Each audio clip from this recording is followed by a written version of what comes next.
Գիրք ծննդոց, գլուխ 13 Աբրամն ու Ղովտը բաժանվում են իրարից։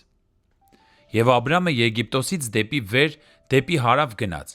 ինքը և իր կինը, իր ամբողջ ունեցվածքով և Ղովտն էլ իր հետ։ Եվ Աբրամը շատ հարուստ էր, անասուններով, արծաթով ու ոսկով, և իր ճամփան գնաց, հարավային կողմից մինչև Բեթել, այն տեղը, որտեղ նախկինում իր վրանն էր գտնվում, Բեթելի և Գայիի միջև։ Այն զոհասեղանի տեղը, որ սկզբում շինել էր, և Աբրամն այնտեղ Աստծո անունը կանչեց։ Եվ Ղովտն էլ, որ Աբրամի հետ գնացել էր, ուներ ոչխարներ ու նախիրներ և վրաններ։ Արդ այդ երկիրը բավական չէր նրանց միասին բնակվելու համար, որովհետև նրանց ունեցվածքը շատ էր, և չէին կարողանում միասին բնակվել։ Եվ կռիվ եղավ Աբրամի անասունների հովիվների և Ղովտի անասունների հովիվների միջև։ Այն ժամանակ քանանացիներն ու փերեզացիներն էին բնակվում երկրում։ Եվ Աբրամն ասաց Ղովտին. «Թող իմ ու քո միջև, իմ ու քո հովիվների միջև կռիվ չլինի, մանավանդ որ մենք եղբայրներ ենք։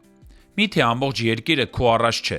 Խնդրում եմ քեզ, բաժանվիր ինձնից։ Եթե դու ձախ կողմը գնաս, ես աջ կողմը կգնամ։ Եթե դու աջ կողմը գնաս, ես ձախ կողմը կգնամ»։ Եվ Ղովտն իր աչքերը բարձրացրեց և տեսավ Հորդանանի ամբողջ շրջակայքը, որ լավ ոռոգված էր,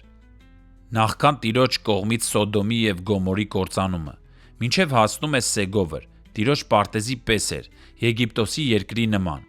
Այն ժամանակ Ղովտը Հորդանանի ամբողջ շրջակայքն ընտրեց իր համար, և Ղովտը դեպի արևելք քոչեց, և միմյանցից բաժանվեցին։